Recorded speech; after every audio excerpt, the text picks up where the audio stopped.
Wine Lunatic here. We are in Lodi, California at Acquiesce Winery. They grow only white grapes, which is very unusual for this area. Let's check them out. So I want to welcome you to our white wine winery. We focus only on white grown style wines, and then also I do a dry rosé. This is a 100-year-old barn that you're standing in. We kind of cut the barn in half, and this part's the tasting room. My husband Rodney will take you on a little tour out back and show you the grapes, and also our processing equipment and the cellar. It's a small place. We make about 1,500 cases a year.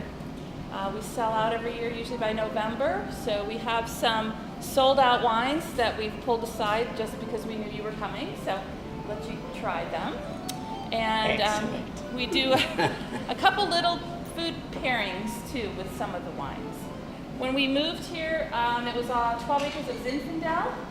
We planted 4 acres of the whites, just took out 6.5 acres of Zinfandel and planted more whites. So we are growing Grenache Blanc, Roussanne, Viognier, Picpoul Blanc. We just planted Claret Blanc and Bourg Blanc, which are new to the U.S. And then we also have red Grenache for our rosé here on the property. Currently, our wine club is closed. We have about 150 people on a wait list to join the club. Wow. Total case production right now is 1,500, and we kept the wine club at 650. So yeah, it's just we wouldn't have enough for our fall pickup if we were to take on more members at this point. But yeah. But once the new fruit comes into fruition, what are you going to be up to? Well, we're hoping 3,500 cases. So we're going to be we'll be able to stay open year round, which is our number one goal, and hopefully can take on some more wine club members. So we're really excited about that. It's really fun to grow. So it's kind of a big decision to take out income producing vines and just rip them out of the ground. They didn't have the rootstock we wanted for our whites. So you have to kind of start over with new watering and new stakes and everything. So it's a big, and then you don't get any fruit for years. So for us it was a big decision, but we're really happy we made it, and we're really excited about what's coming. So we heard you were regarded as crazy when you didn't want to oak your wines. What made you decide to only age in stainless steel? She's still crazy. I'm still crazy, yeah. So that's why I'm in Lodi. But yeah, so I think, and I think once you try the wines, you might agree with me too, that Lodi has a great fruit expression. Part of that is because we're able to take our fruit to maturity. Lots of times in France, they have to pick their grapes earlier than they desire because of hail and rain and all kinds of that. We don't really have rain until November. And so we can take our fruit to ripeness. And so we don't have to put it through malolactic fermentation. I think when you do that, you need to add a little something, and so typically it will be oak of some sort. But in Lodi, you have a great expression of fruit. So my take is let's celebrate it and not cover it up. That's a really good answer. Okay. When you're choosing new grapes, how do you choose which clones you want to use? We're very limited by, I'm sticking with French Rhone varietals from the southern Rhone region of France, and preferably in the Châteauneuf-du-Pape area. So really it's actually taken years for a lot of these varieties to get over to the U.S.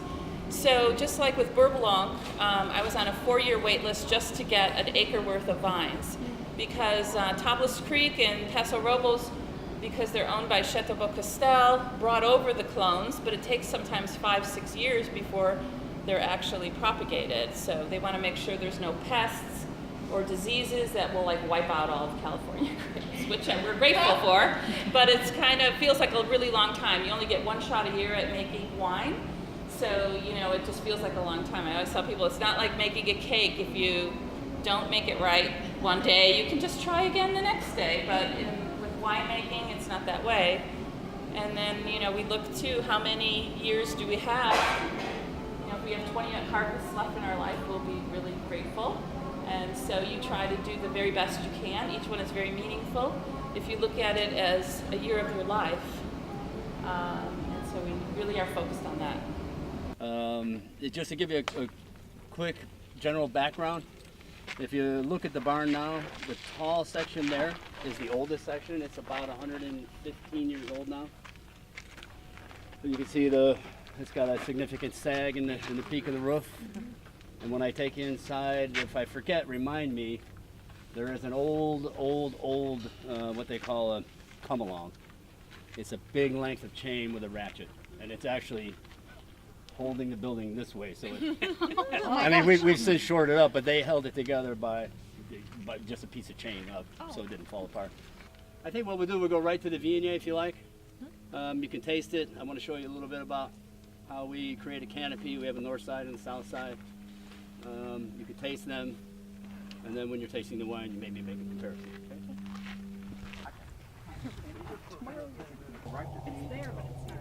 We're going to try some Viognier grapes now. Very, very nice. Yummy. Big seeds though, big crunchy seeds. And here we have some Grenache grapes. Let's give those a try. My guess is over by that tree line, there's probably no problems with it. Yummy. Those are really good. Grenache. The vines get more and more stressed. Otherwise, the Colombian River is about a mile and a quarter that way. Before everything was dammed, this was river bottom. And we have a total of about 11,000 gallons in cooperage. I have 4 more tanks in the barn next to us, which I'll take you through. So Rodney, where's the barrels? No barrels. What's wrong with you guys? No oak, no barrel cleaning. Don't have to worry about Brett. None of that. Any concrete? Pardon me? Any concrete? No. All stainless. Right now we're all stainless, right? Right. After stainless, do you do cold filtration ever, or? Yes. Yep. We do. And what did Sue say about malolactic? Yes, no? We don't put anything through malolactic. For bad? Okay. Yeah. Yeah. Now, Yeah, is Sue's very you buy particular her about a it. new tank every year on her birthday? Well, the first, I bought, I think, these 2 tanks. We had a bunch of little ones, and I bought these 2. Our anniversary is on the 27th of August. Her birthday's on the 28th, so I said, yeah, I said on our 30th anniversary, I think I said stainless steel is the new diamond. What did she say? She was happy, very happy. She was glad. She glad you didn't say concrete egg. Yeah, right. Or oak. Yeah, I would have got divorced then, I think. We can quote you on that, right? Yeah, exactly. So just a word about the stainless steel. They're all jacketed tanks. We control the temperature. You can see the PVC pipes. We just use a water-based compressed chiller. I'll probably get the temperatures wrong, but during fermentation, Sue likes to maintain the temperatures around 55 degrees, which is not very difficult, for the jacketed tanks and so on. Sometimes after they're fermented and before filtration, she'll want to put them in a really deep sleep, and we'll take them down to about 30, where the chiller then has to run around 24 degrees or so. But the last few years, she hasn't chosen to do that. But what it does is give us really, really finite control. With these controllers, we can control everything within 1 degree. Wow. So whatever she wants, I can make sure she maintains. And you guys have been changing up your rosé identification a little bit Yes. recently too. Yeah. So, Yeah, and Sue's really the one to talk to about that. But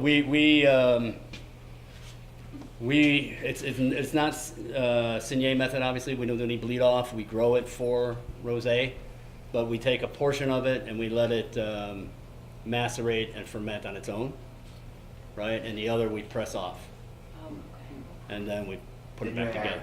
Add a little bit of the red to the. Right. So we keep adding back until she's happy. Yeah. So these tanks are the newest addition. We installed these 3 about 3 weeks ago. So we had to extend the cooling lines and so on. And this one's got today's pressing is convenient. You can feel it's cold. What is the chirping sound?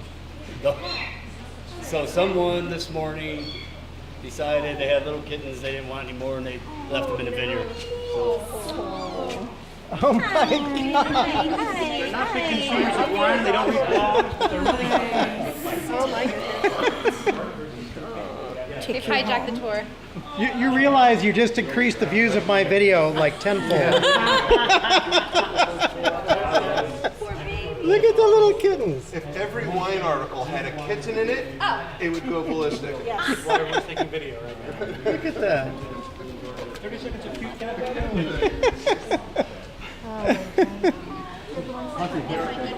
Have you seen the bottles?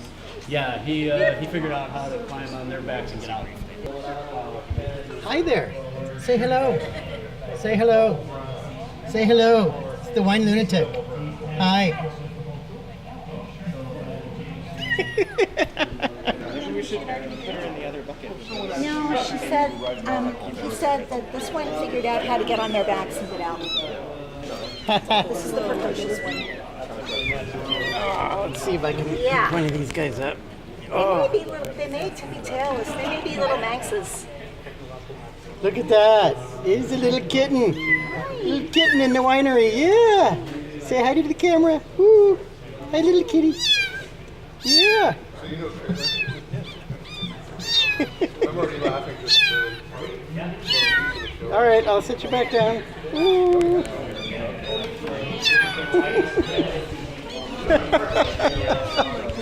Oh my God.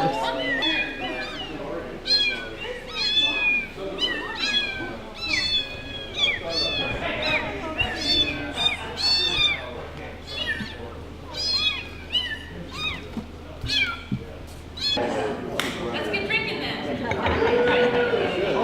Yeah. So there's a little menu here. You're free to take them if you like to, so you can follow along and see what you're drinking. So the first one is our pick cold wall. Thank you. So I only made 65 cases of this varietal. So as a result, I'm down to my last few bottles. But this is a perfect wine with oysters, mussels, shellfish. Yes, cilantro. It loves cilantro. Thai food. So this is Pickpoul. That's P-I-C-P-O-U-L. I have never had this before, and it is not to be confused with the car parts lot. No, Pick and Pull is completely different from this wine. Can you tell us something about the bottle style that you use? Yes, so I import these bottles from France. I got to choose. So what? Well, he's the money guy, so he doesn't like these bottles very much. They're a little spendy. They come all the way from France, but I think that they're worth it. I think they say that they have a feminine characteristic to them, but they also say France. And I want my wine to be distinctive and say classic. So I also say I got to choose, and it has my body shape. Only my neck's not quite that long. So. But that's why, because I got to pick. That's why we have the style. And our next one is our Roussan, the 2015 Roussan. Now this one is a baby. It's just been released in the last couple weeks. It's a really lovely wine with foie gras and duck confit. So we've had a couple winemaker dinners where the Roussan has been featured with duck. It's really lovely. It's also very nice on its own. And we're pairing it today with a manchego cheese from Spain with a little grated tomato and fresh rosemary. Okay, so I'm having some manchego right now with the Roussan. And now, the Roussan.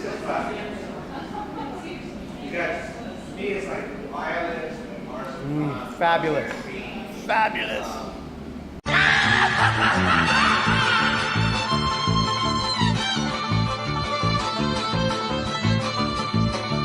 Lunatic, lunatic.